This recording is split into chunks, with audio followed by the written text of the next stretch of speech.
네, 만남에서 반갑습니다. 저는 성균관대학교 출신입니다. 성균관대학교 유학대학에서 한국 철학을 전공한 사람입니다.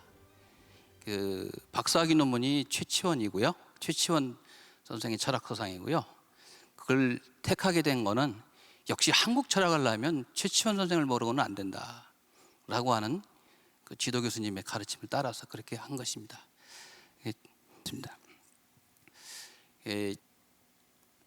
우선 아까 말씀드리다 말았습니다마는 제 원래 주전공은 한국 철학이고 그 중에서 특히 고대 사상 쪽이 제 주전공입니다. 지금까지 나온 책들이 여러 개가 있는데 최치원의 철학서상 이게 오래전에 나왔고요. 그 다음에 최치원의 철학서상을 중국말로 옮겨서 쓴 또 책이 근자에 나왔고요. 그 다음에 최치원 선생의 가장 중요한 저술인 사삼비명, 이거를 제가 20대 후반에 역주를 해서 낸 바가 있습니다. 저는 또 그뿐만이 아니고 한국 유교의 역사, 2500년의 역사를 원고지 한 10,000매 정도로 이렇게 정리를 해서 한국 유학 통사 3권을 낸 바가 있습니다. 그리고 정년을 앞두고는 한국 철학사를 제대로 한번 써봐야 되겠다 싶어서 그 시험작으로 되짚어본 한국 사상사라고 하는 제목으로 시험작을 내본 바가 있습니다. 그리고 제가 부여로 온 뒤로는 전통문화라든지 문화현상 이런 것들을 놓고 그걸 철학적으로 읽어내는 작업을 하고 있습니다.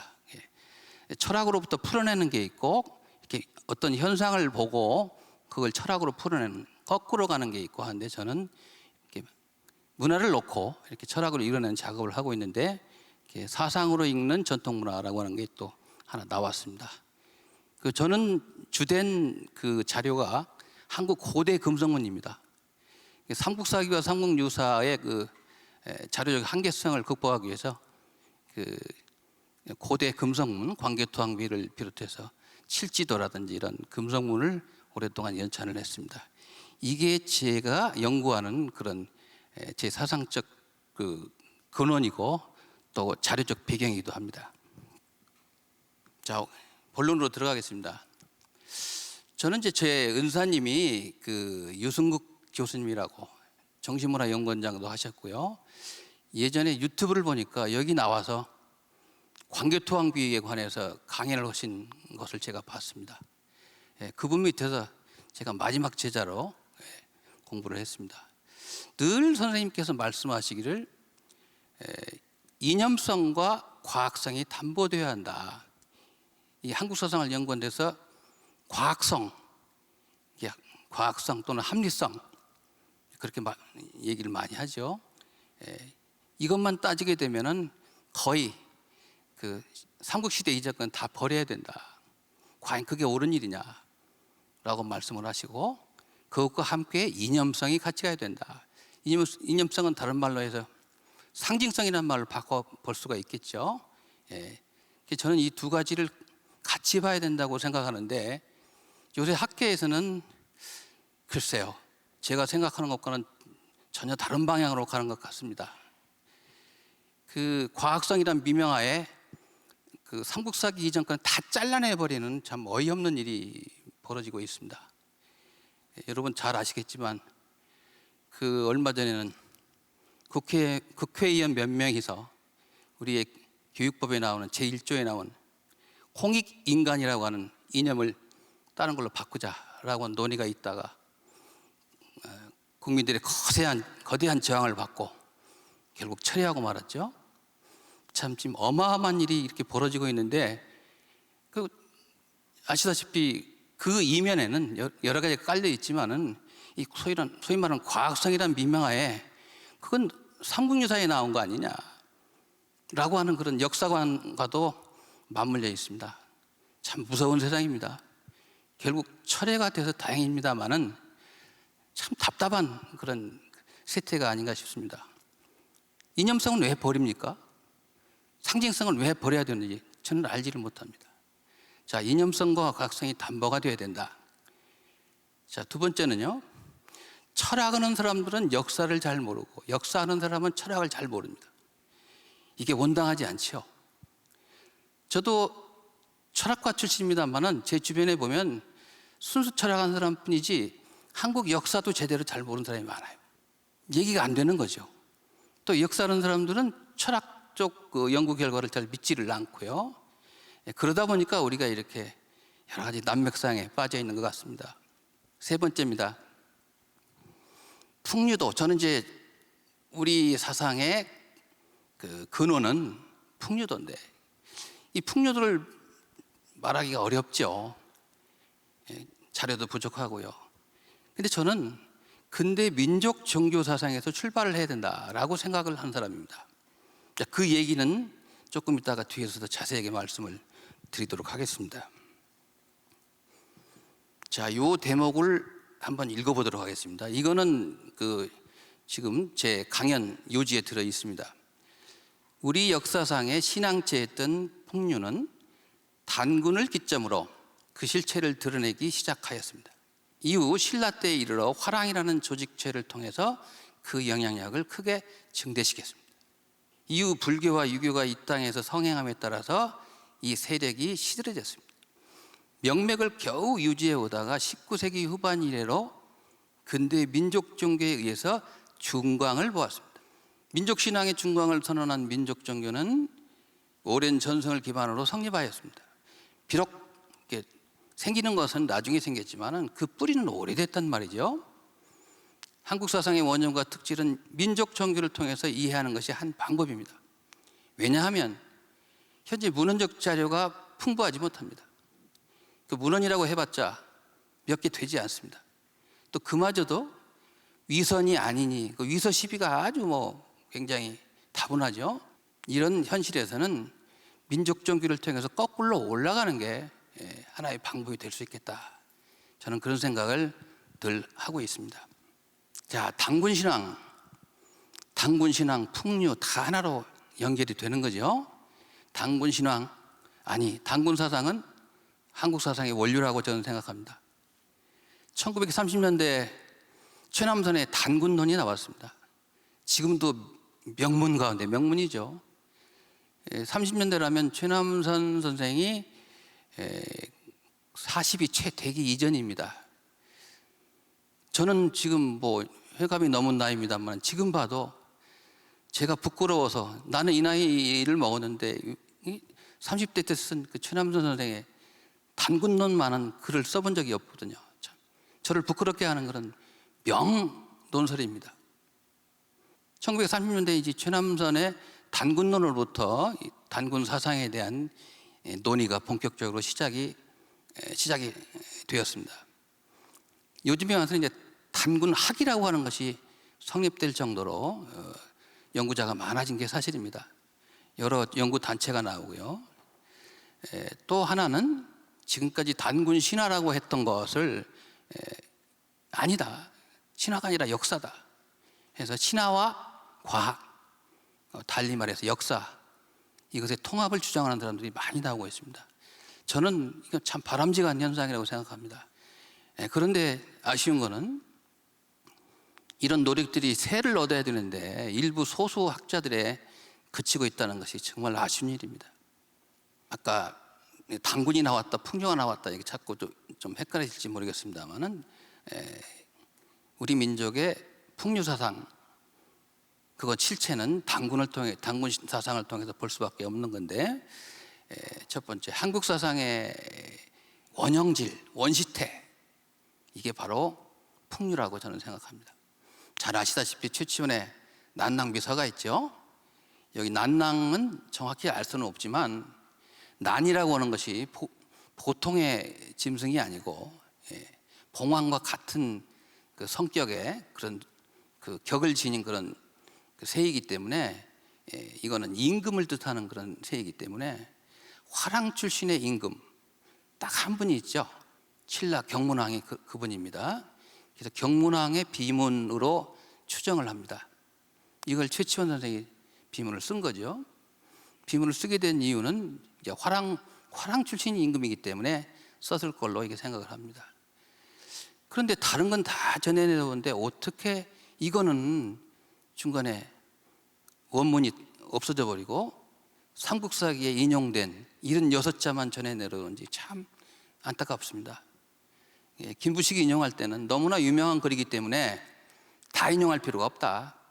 필요한 부분을 인용하자 해서 76자만 인용을 했습니다만은 아쉽습니다.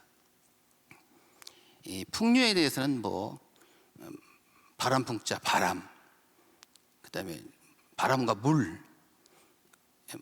물의 철학으로 이해하는 사람도 있고 하여튼 뭐 백인백색입니다만은 제가 논문에서 발표한 적이 있습니다. 풍류라고 하는 것은 국풍원류의 준말이다. 중국에도 풍류란 말이 있었고 그걸 최치원 선생이 따다 쓴 건데 국풍, 1981년에 국풍이라는 게 있었습니다만 그런 국풍이 아니고 우리 민족의 사상적 종교적 전통을 국풍이라고 합니다. 원류, 원이 있고 류가 있죠. 이게 근본과 응용이 있듯이 원이 있고 류가 있는데 그걸 줄여서 국풍 원류를 줄여서 풍류라고 하는 거다. 이건 제가 밝힌 적이 있습니다. 이 풍류를 통해서 소급적으로 거꾸로 이해할 수밖에 없다. 이렇게 생각을 합니다. 왜냐하면 그 이전에 자료가 많지 않은데 다행히 또 최치원 선생이 우리 풍류도에 대해서 나름대로 정의를 해놨기 때문에 이걸 통해서 갈 수밖에 없습니다. 우리 스승님 유승국 교수님은 이거 절대로 문자치레가 아니다. 1980년대, 90년대까지만 하더라도 최치원 선생의 글은 지나치게 화려하고 수식이 많고 알맹이가 없고 그런 알맹이가 없는 별로 쓸모없는 화려하기만 화려하지 쓸데가 없는 글로 이렇게 치부를 받았는데 우리 선생님은 일찍부터 그렇지 않다. 절대 문자치레가 아니다. 한 글자도 생각 없이 쓴 게 아니다 라고 말씀을 하셨는데 제가 공부를 하면 할수록 그 말씀이 맞다라고 하는 것을 느끼고 합니다. 최근에는 이 풍류와 관련해서 진화학 순수비에 이미 풍류에 관한 언급이 있다. 그것을 밝혀낸 적이 있습니다. 그건 이따가 뒤에 또 말씀을 드리도록 하죠. 최치원이 남긴 난낭비서에서 76자 가운데 가장 중요한 것이 포함삼교 접하군생입니다. 풍류를 설명하는데 이렇게 8글자로 설명을 했거든요. 이 8글자가 풍류의 실체입니다. 풍류를 설명을 하는데 당시 국제적 기준으로 동북아시아에서 누구나 이해할 수 있는 종교는 3개죠. 유불선, 유불도 3개밖에 없지 않습니까? 그래서 그 3개를 가지고 풍류를 설명한 겁니다. 우리 풍류에는 이 유불선 3교가 애초부터 이게 들어있다. 그런 요소들이 핵심 요소가 들어있다라고 해서 포함 3교로 요약을 했습니다. 그 다음에 이 풍류는 도대체 민간에서 어떻게 응용되고 적용됐는가, 활용됐는가라고 하는 것을 설명하면서 접하군생이라고 하였습니다. 무수 생명체를 접하게 되면 다 변화시켰다. 그 어떤 것이 되더라도 변화시켰다. 변화도 뭐 나쁜 변화가 있지만 이때 말하는 변화는 다 좋은 쪽의 변화죠. 교화도 있고 감화도 있고 생물학적 변화도 있고 뭐 그런 것까지 다 포함하는 글자가 이 화자인데 이건 뒤에서 또 더 말씀을 드리도록 하죠. 자, 최치원 선생에 대해서 신채호는 이렇게 얘기를 했습니다. 지금도 어디 학술대에 가면 무슨 천부경이라든지 환단곡이라든지 이런 게 나오면은 막 이 삿대질을 하고 학자라는 사람들이 그런 얘기를 어디 가서 하느냐. 그 일대 금기서가 되어버렸습니다. 저는 그렇습니다. 도대체 천부경이나 이런 거에 대해서 좀 제대로 공부한 적이 있냐? 없다는 거예요. 그럼 도대체 그런 얘기가 어디서 나오는 거냐? 이미 신채호나 이런 사람이 다 이미 얘기를 해놨으니까 끝난 거다 이거죠. 저는 그런 사람들을 학자인지 좀 의심스럽습니다. 신채호 선생의 글이 이렇습니다. 최치원에 대해서 많이 공부를 한 게 아니고요. 이런 몇 줄짜리 이런 글이 이후에 학계를 좌지우지 해버립니다. 여기 나오는 게 전부인데요. 최치원 선생에 대해서 아주 결정타를 날린 이런 글입니다. 최치원은 그 사상은 한나라나 당나라에만 있는 줄 알고 신랄에 있는 줄은 결코 모른다.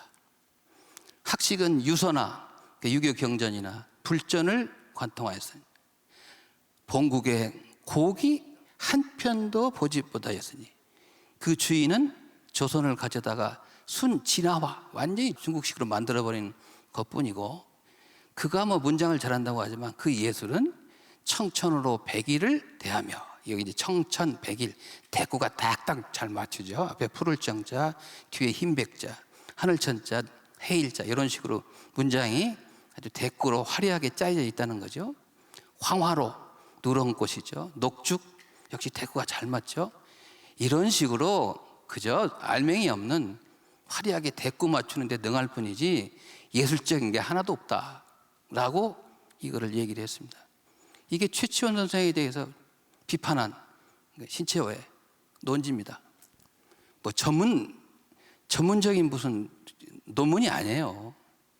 근데 워낙 대단하신 분이기 때문에 이게 1980년대까지 완전 좌지우지했죠. 4대 모화주의의 화신이 돼버린 거죠.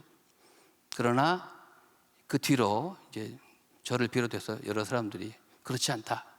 최치원이야말로 정말 민족 고유 사상에 대해서 일찍부터 관심을 가지고 나름대로 정의를 내린 그런 분이다 라고는 것이 밝혀져서 지금은 이렇게 얘기하는 사람은 없습니다. 근데 아직도 무슨 천복영 같은 거에 대해서 신채호가 그저 한두 줄 한 걸 가지고 그거 가지고 완전 어디 가서 다른 사람들한테 그런 거 공부만 안 된다는 식으로 얘기하는 사람 보면 저는 좀 이해가 잘 안 갑니다. 자, 풍류도의 이제 포함삼교 접화군생의 전통인데요. 최치원 선생은 지금 21세기형 인물로 평가를 받습니다. 왜냐하면 한쪽은 민족 주체의 의식, 동인의식이라고 하죠. 그분은 유낙 그 문장 속에서 동쪽 나라, 동방 사람이라고 하는 동인이라고 하는 말을 유난히 많이 썼습니다. 그래서 명명하기를 이제 동인의식이라고 했습니다. 그건 다시 풀어서 말하면 민족 주체 의식이죠. 근데 그것만 있는 게 아닙니다. 이 부분은 선진 문명을 지향하는 또 다른 의식 세계가 또 있습니다. 이거는 같을 종자, 그를 문자, 동문의식입니다. 이거는 동문의식. 민족의식이 있는가 하면 한쪽으로는 국제와 세계화의 측면이 같이 있다는 거죠. 이게 서로 대립과 갈등을 일으키지 않습니다. 서기 9세기에 10세기를 살았던 분이 벌써 이런 사고를 가졌다고 하는 거 놀랄 만한 일입니다. 근데 그동안 우리는 최치원 선생이 국제화 세계화에 너무 심취하다 보니까 우리 것을 버리고 다 당나라 걸로 만들어 가려고 했던 얘기는 했지만은 민족의식을 가지고 있었다는 얘기는 한 사람이 많지 않았어요. 근데 요새는 이제 이런 두 가지 사고가 한 사람한테 같이 들어있었다고 하는 것이 이제 밝혀져서 이런 것들을 자유롭게 말할 수 있는 시대가 됐습니다. 여기 보시다시피 풍자와 유자에는 여러 가지 뜻이 있는데요. 풍에는 전통이라는 뜻이 있고요. 또 노래라는 뜻이 있고요. 그 다음에 군자, 지도자의 교화를 뜻하기도 합니다. 보통 바람은 군자, 지도자의 보통 비하고요. 풀은 보통 백성들을 말합니다. 바람이 세게 부느냐 약하게 부느냐에 따라서 풀이 넘어지기도 하고 안 넘어지기도 하고 하듯이 그런 비유는 논어에 나오지 않아요. 우리나라에서는 전통적으로 바람의 신, 풍백, 좋은 의미의 바람집입니다. 그 다음에 생명입니다. 생명을 뜻하기도 합니다. 이 바람은 계절에 따라서 다르죠. 봄바람이 다르고 여름바람이 다르고 다 다릅니다. 생장, 성수 이게 다 바람 아니면 이루어지지 않은 거거든요. 그래서 바람 속에는 생명이라고 하는 뜻이 가장 크다고 저는 생각합니다. 그 다음에 유자가 있죠. 유자는 천리유행이라는 것을 상징하는 글자가 바로 유자 아닙니까? 네, 흐름, 유행, 전승 이런 것도 다 유자의 의미입니다.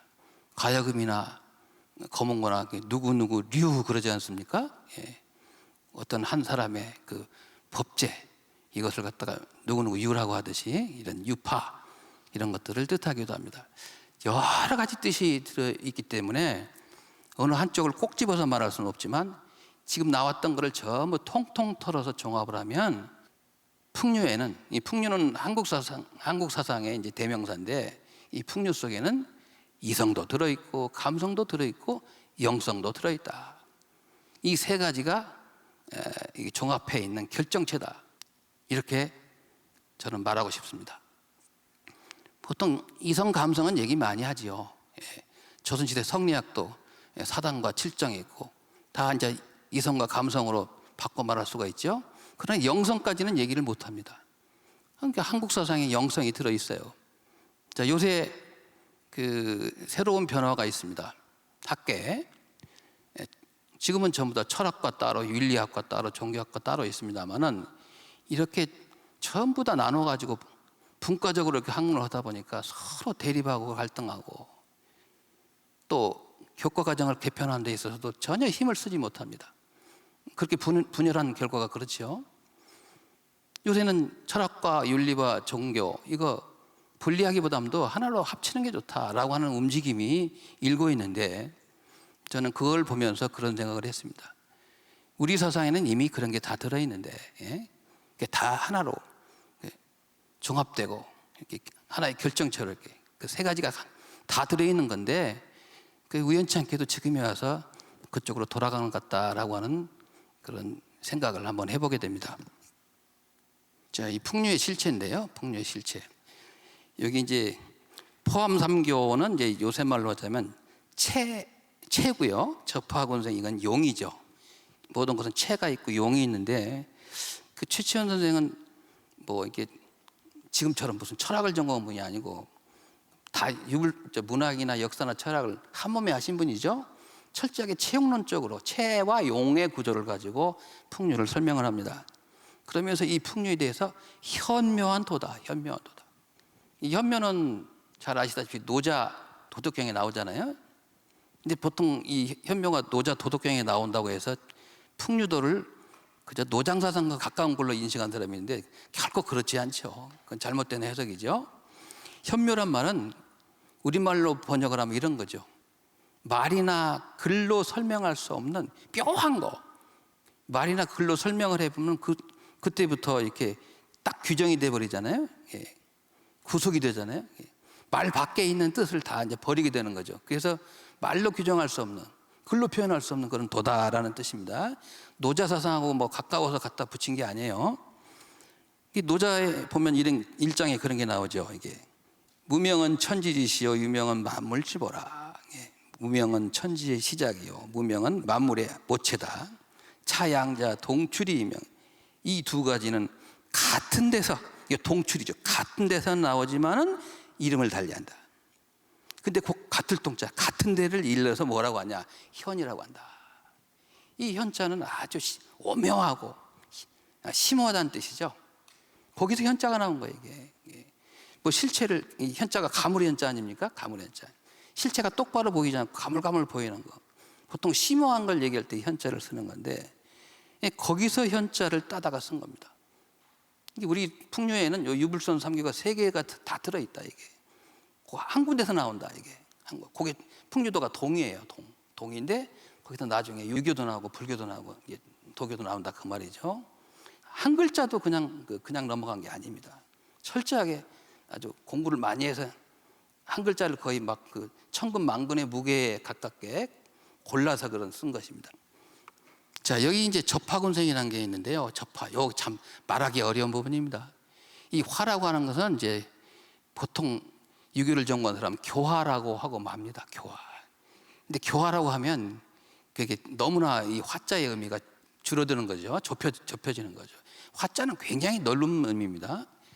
예, 무생명을 사랑하고 이 접자를 굳이 번역하자면 가까이라는 말로 할 수밖에 없는데 이것도 온전한 번역이 못 됩니다. 그래서 그냥 한자 그대로 접하여라고 할 수밖에 없는 게 바로 이 접자입니다.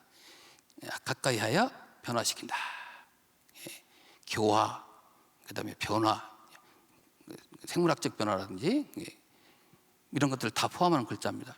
여기서 이제 접자는 단순한 교접이나 만남이 아닌 거의 접신의 경지까지도 얘기할 수 있는 게 바로 이 접자다.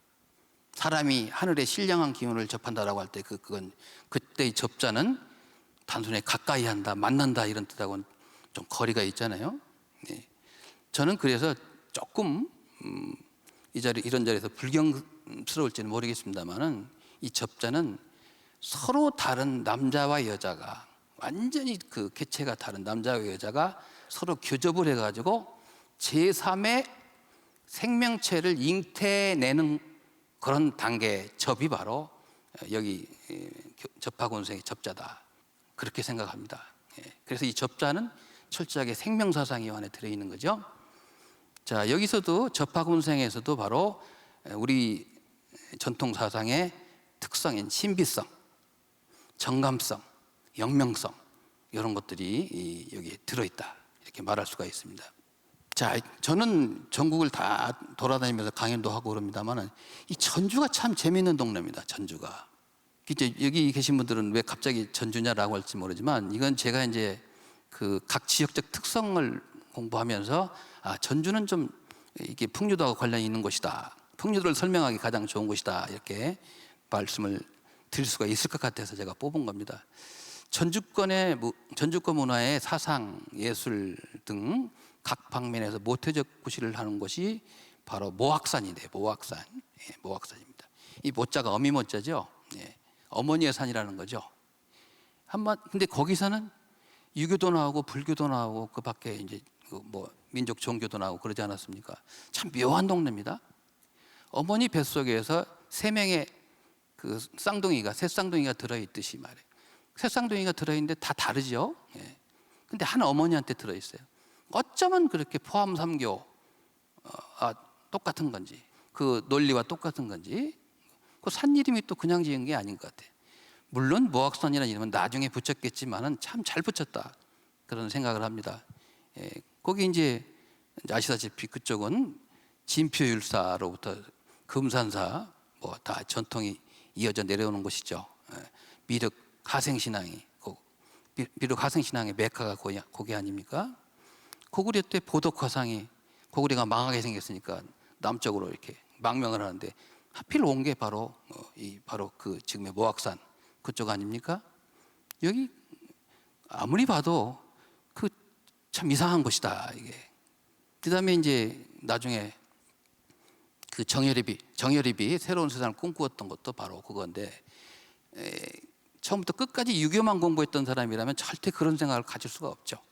그래서 여기 참 모악산 그쪽은 우리 전통 풍류도를 설명하는데 참 아주 기가 막히게 잘 떨어지는 곳이다, 이런 말씀을 좀 드려봅니다. 그리고 또 견훤이 왕도를 세웠던 것도 그냥 정한 게 아니다, 그렇게 생각을 저도 합니다. 자, 조선시대는 조선을 건국한 그 이씨의 발상제 아닙니까? 전주 이씨. 그다음에 조선 중기로 가면요, 정여립을 배출했던 것입니다. 교조화에 가던 주자학풍을 비판하고 원시유학으로 돌아가야 된다. 지금의 이렇게 너무나 판에 박힌, 너무나 답답한 주자학 가지고는 안 된다. 원시유학으로 돌아가서 원시유학의 종교성 같은 걸 회복해야 된다라고 했던 분이 정여립입니다. 이분이 그 대동세계를 추구했던 것도 바로 풍류도와 연관이 있다고 생각합니다.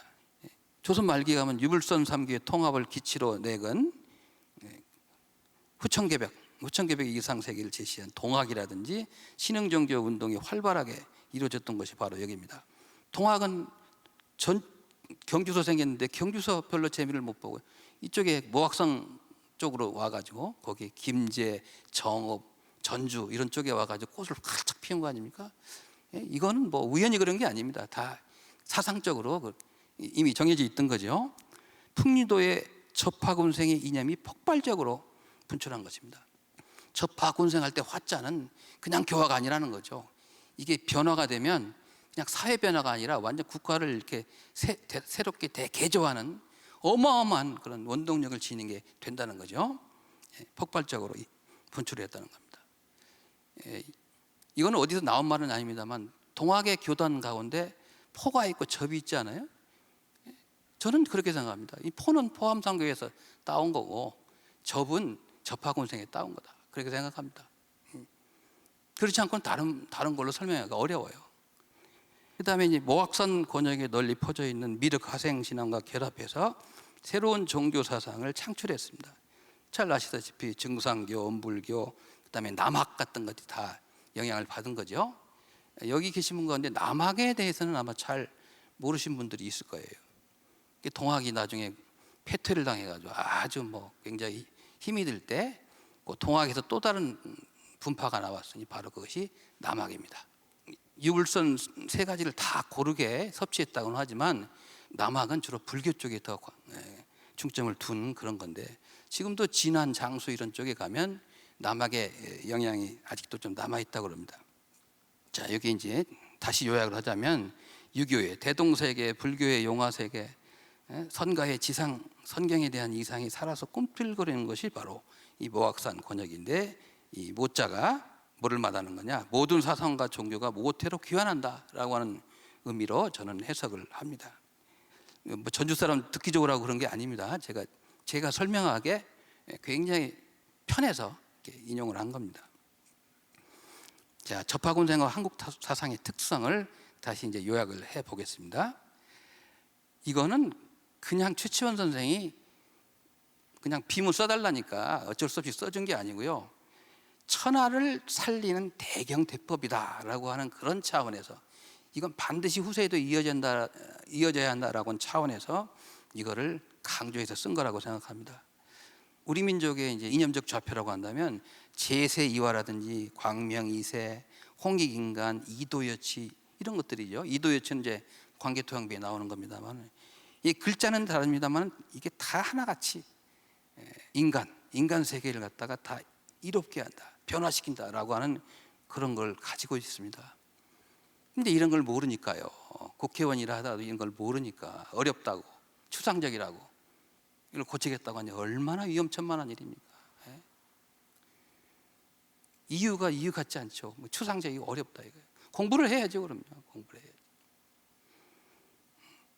그리고 그걸 민주주의로 바꾸다면 어떻게 되겠어요? 민주주의도 뭐 여러 가지겠잖아요. 민중민주주의도 있고, 자유민주주의도 있고, 사회민주주의도 있고. 그냥 민주주의라고 쓰면 어떻게 되겠어요? 그게? 자, 이게 접화라고 하는 것은 변화와 생명의 원리입니다.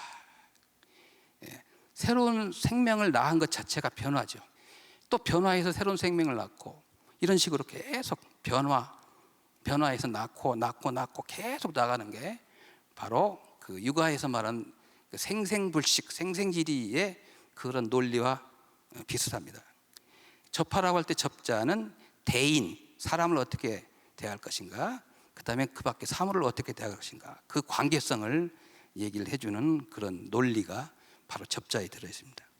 근데 여기서 중요한 거는 일방적인 변화나 교화가 아니라 상호 교접을 통한 변화다. 이게 아주 굉장히 중요한 포인트입니다.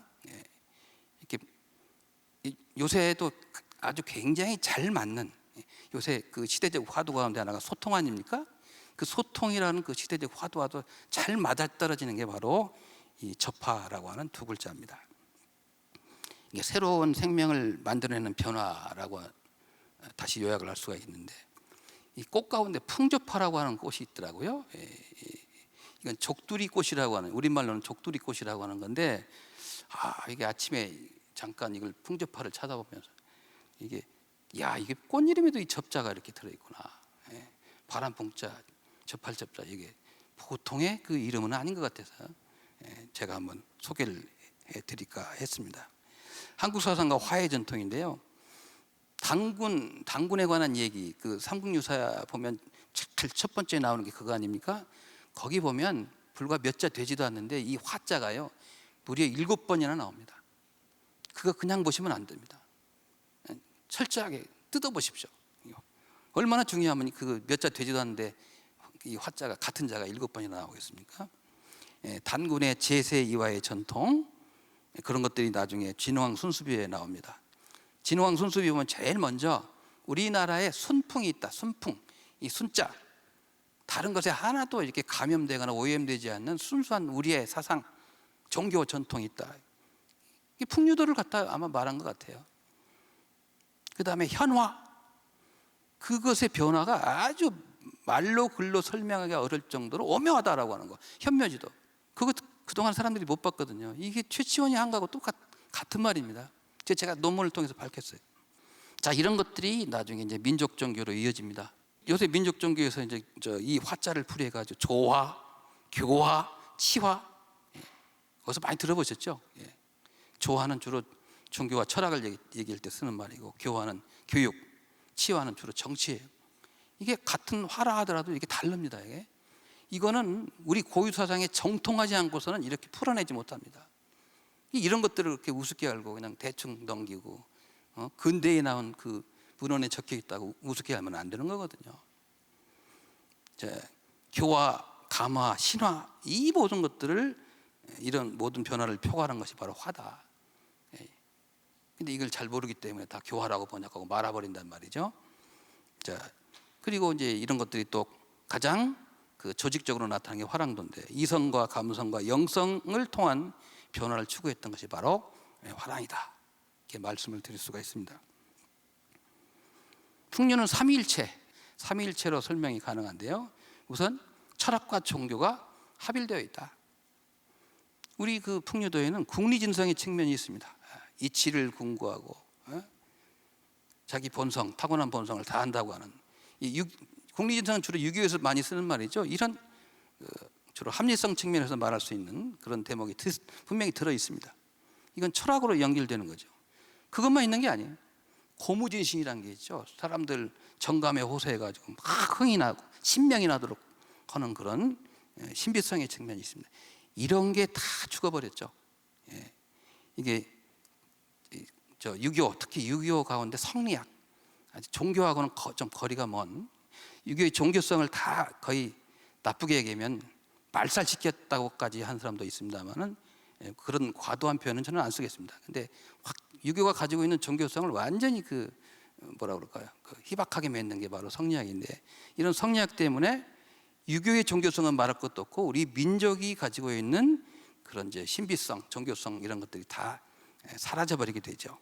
이런 것들이 나중에 근대 민족 종교에서 되찾게 된 거는 저는 굉장히 다행이라고 생각하고, 그렇기 때문에 아마 중광이라는 표현을 쓰지 않았을까. 중광이라는 표현을 쓰는 게 적합하다고 생각합니다. 근대 민족 종교, 한국 사상, 이런 것들이 어떻게 신앙적으로 계승되어 왔는가 보겠습니다.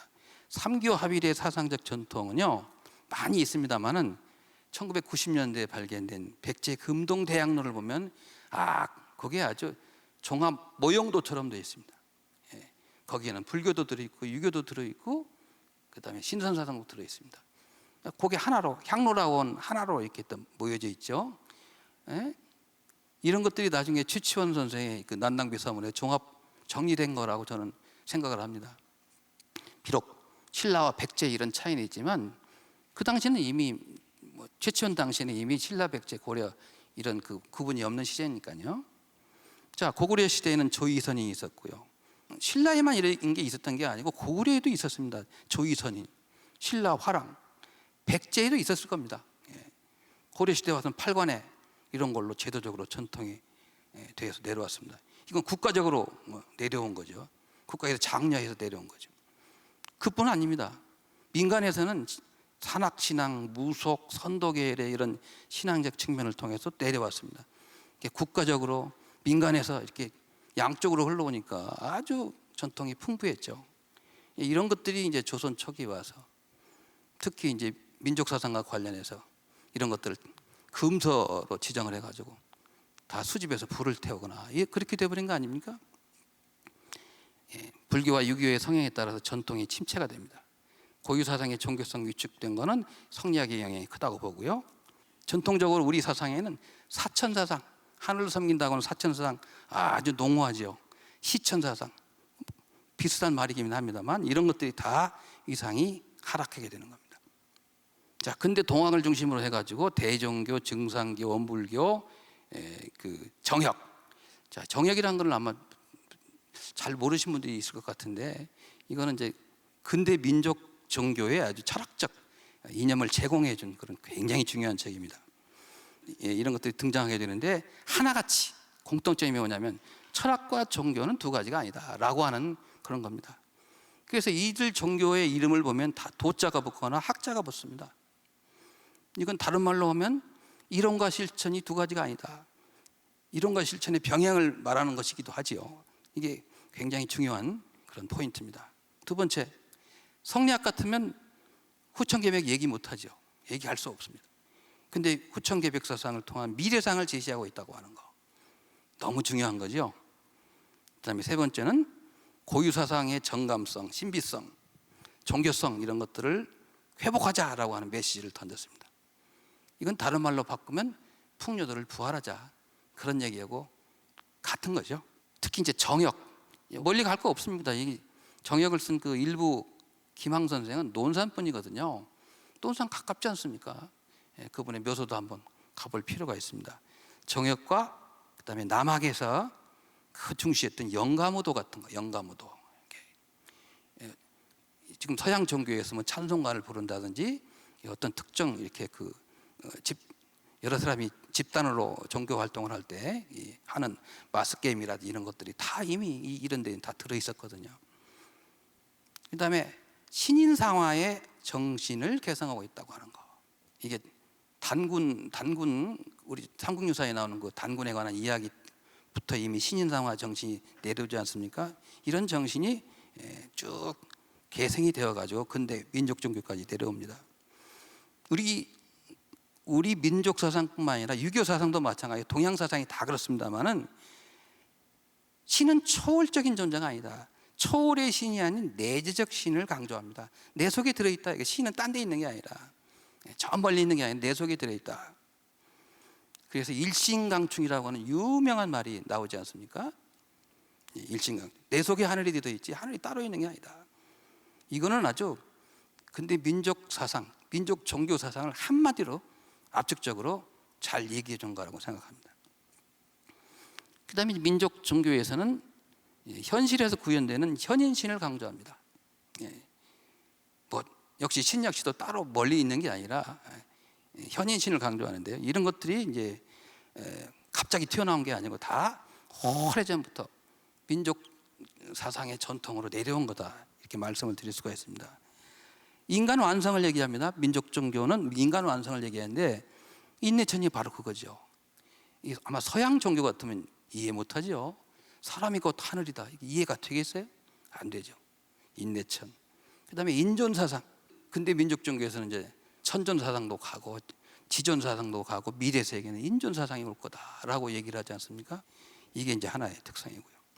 그다음에 민족 주체의식. 역시 그 민족 종교가 태동했던 그런 시기가 우리가 어려웠던 시절이다 보니까 우리 민족 구성원에게 복음을 전파할 필요해서 주역에 나오는 성언어간이라 말씀이 감방에서 이루어지리라라고 하는 거. 감방이 우리나라를 말한 거거든요. 동북방을 감방이라고 하는데 주역에 나오는 문구인데 이걸 특별히 이런 것들을 끌어다가 우리식으로 해석을 해서 구원의 메시지를 던지곤 합니다. 여기서 한 대여섯 가지를 나눴습니다만은 1, 2, 3, 4는 근본적인 거고 5, 6은 나중에 근대 민족 종교에 와서 더 부연된 것이라고 볼 수가 있는데 다 하나로 이것이 연결이 되어 있다 말씀을 드릴 수가 있습니다. 여기 김항 선생 아까 저 정역을 얘기했던 김항 선생인데요. 이분은 이제 정역 8궤도를 만들었습니다. 기존의 8궤를 거꾸로 뒤집어 180도를 뒤집어 가지고 전혀 완전히 반대로 돼 있어요. 복귀 8궤로부터 복귀 8궤, 문왕 8궤 계속 이 8궤 위치가 바뀌잖아요. 이건 완전히 반대로 돼 있어요. 이게 선천이 가고 후천이 온다고 하는 것은 이렇게 위치가 정반대로 된 걸 통해 가지고 예시를 한 거죠. 추상적이고 함축적으로 표현을 한 건데, 자 이런 것들이 이제 아주 단군 시대로부터 내려오는 단군 신앙, 풍류 사상 이런 것들을 토대로 만든 거라고 볼 수가 있습니다.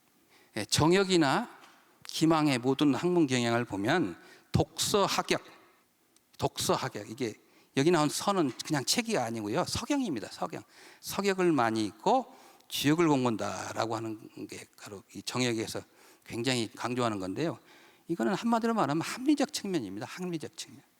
또 고무진신 아까 말씀드렸잖아요. 이성이 아닌 감성에 호소해가지고 막 사람이 막 그 신바람 나도록 만드는 그런 고무진신에서 유래한 영가무도의 신비적 측면이 공존합니다.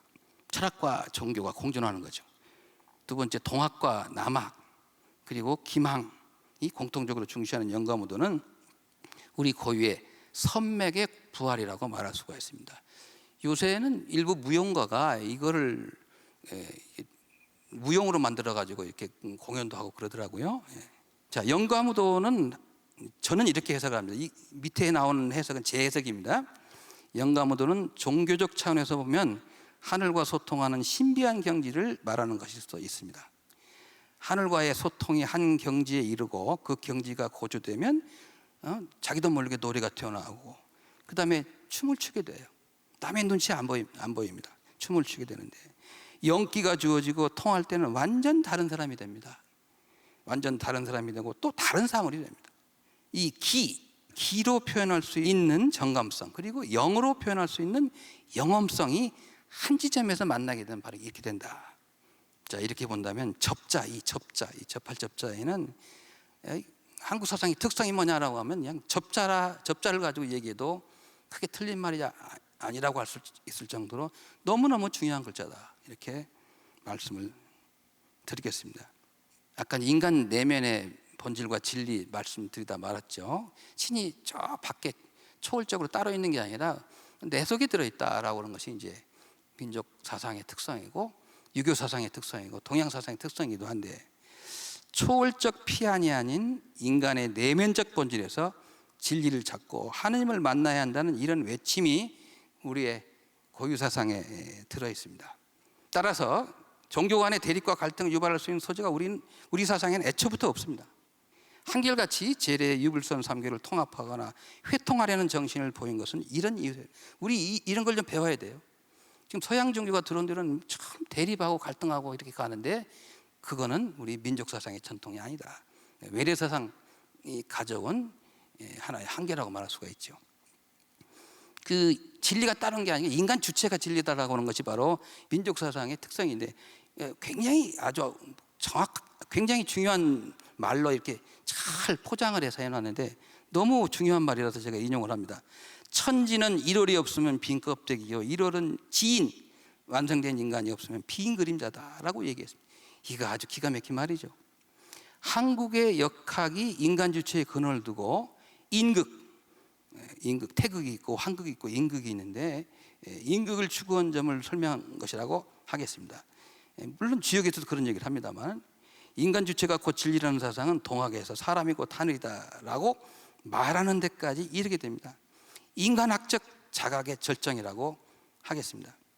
인간을 근본으로 하고 인간을 중시하는 것은 동양 사상의 근본이자 한국 사상의 일관된 맥락입니다. 여기서 저는 한국 사상의 보편성을 말할 수 있다고 생각합니다. 최치원 선생님이 아까 우리의 특수성을 얘기하고 또 이 동양적 보편성을 얘기하지 않았습니까? 우리도 공부하려면 한국 사상도 보편성을 얘기하고 특수성을 얘기해야지 특성만 얘기해가지고는 안 된다. 그게 제 생각입니다. 네, 여기까지 말씀드립니다.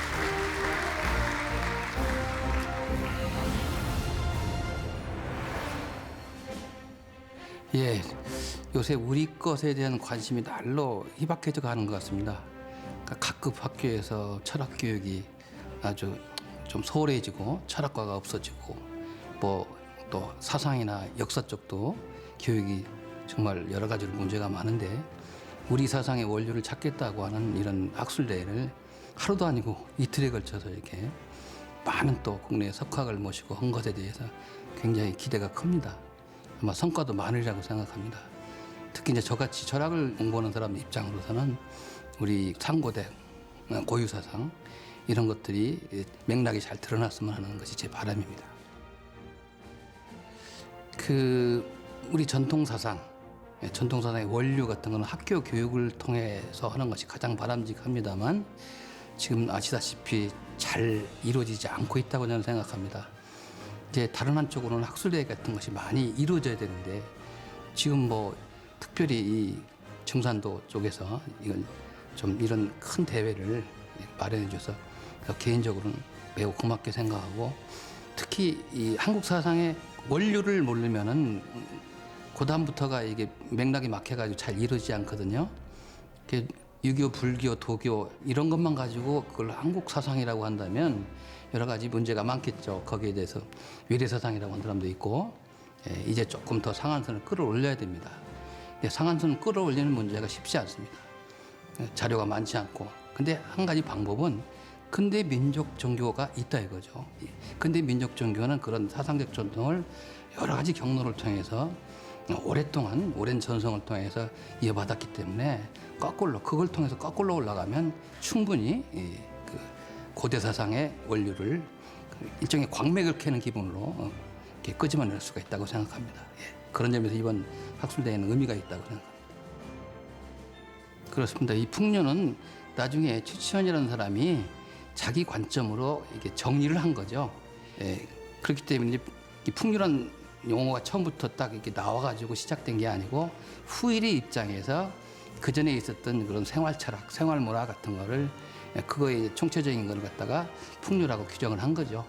근데 나중에 최치원의 안목으로 보니까 이거는 참 대단하다. 이성도 있고 감성도 있고 영성도 있고 이거 대단한 거다라고 이제 본 거죠.